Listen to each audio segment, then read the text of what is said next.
Hi all, welcome back to my channel. My name is Bog, and I guess it's second face reveal.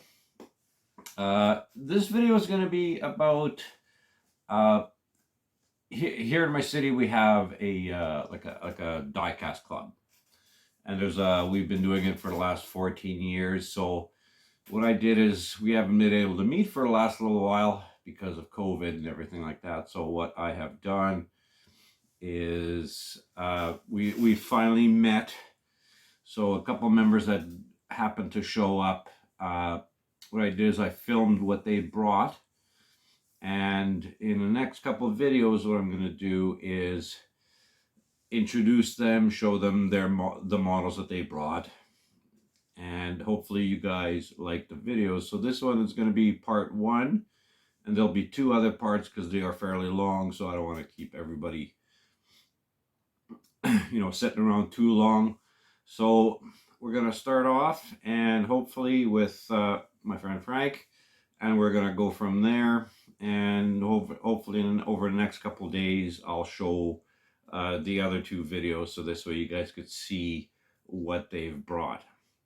I hope everybody likes it and enjoy the video. Why don't you introduce yourself and what you like to do? My name is Frank Good. I'm a die-cast collector and customizer.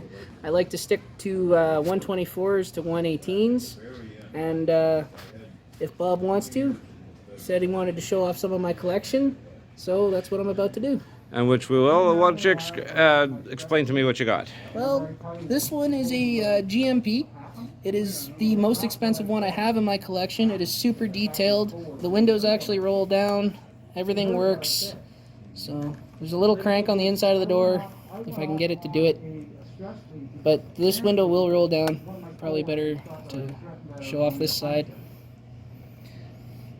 Now these ones usually go for about $600. I got a smoking deal on this one. Especially if it's the original molds, right? Because GMP was sold to Acme, was it? Yes, it was. It was sold to Acme.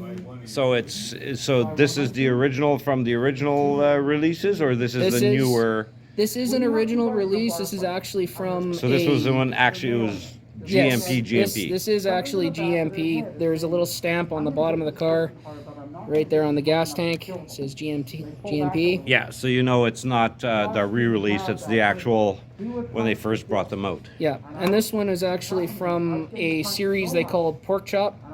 They were actually kind of. Right, I remember those. Yeah, they were actually kind of like gassers. This one's based off of an old rum runner. Yeah, I think I had the Pork Chop Express.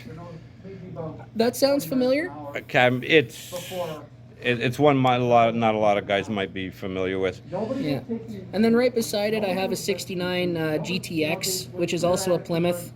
That one was made by a company called Ertl, and they're not as detailed as GMP, but they're pretty damn close. No opening trunk, no windows, but everything else works. Let's see what we can get out of the engine detail. Well, we're at a strange bar, so I'll give you a little help there. Oh, there we go. So you can see the engine detail in it, and it's actually quite phenomenal for Ertl. Ertl did some really nice stuff until they didn't. They used to be good. Yeah, until they started doing what kind of killed GMP at the time, was re-releasing the same bloody models except with different rims, and calling it a street version. Yeah. Can we see the engine detail of your? Of course. Of your GMP, please. Now this one's actually quite detailed. The butterflies open up on the intake. It's got an ESD in it. Basically, if you could think of a street, like a pro street drag car, it's pretty much in this car. The only thing that I don't like about this one is it's got a CB antenna and no CB radio in it. So when I am going to have to take this one apart so I can clean it, and I might decide to actually build a CB and put it in the car just so it'll be nice. So it'll be nice, exactly. Yeah. Why don't we move on to the Hawaiian? The Hawaiian is actually which I think is one of my favorite ones. Yeah. The Hawaiian is actually a 69 Charger. It is based off of the funny car. Yeah. And what I have been told about this is it is an actual car. It was actually built as a promotional thing to go beside the funny car. And then they brought it out in the diecast as a tribute because apparently the driver passed away. Yeah. And, Is this the supercar collectible ones, or is that just the normal? This is actually, believe it or not, an Auto World. An Auto World. It is an Auto World. And they're not as detailed as GMP, but they're damn close. Like, you can't get any better with something that's a cheap car. It's got seat belts, it's got a floor, it's got carpeting. You open the hood, there's actually spark plug wires. Yeah. That's the nice thing about the Auto World that they did.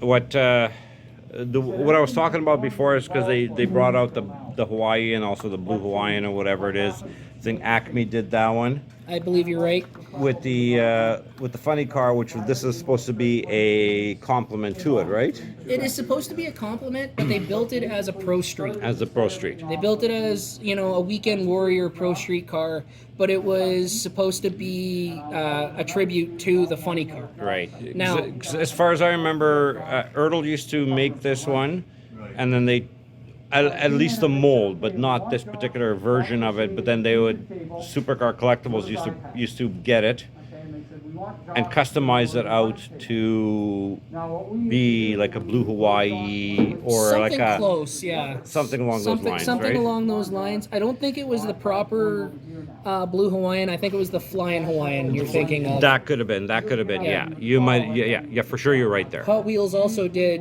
something along that lines of the Flying Hawaiian. Right. So, Right. But that one was a 164. I don't know if they brought him out in the 118. That I don't know either. So, Yeah, it's just an amazing little model. yes, it is. I also do have the funny car to this, Do you?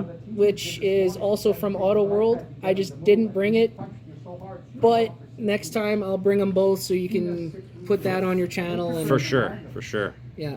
I'll also bring some of my customs so That would be your great. viewers can I would look at really that, like to too. see that because we got a lot of in our community. We got a lot of customizers who just go from balls to the wall, straight, full custom. Awesome. Let's take a look at the last model you brought. The last one I brought today is actually one I've been trying to track down for a long time.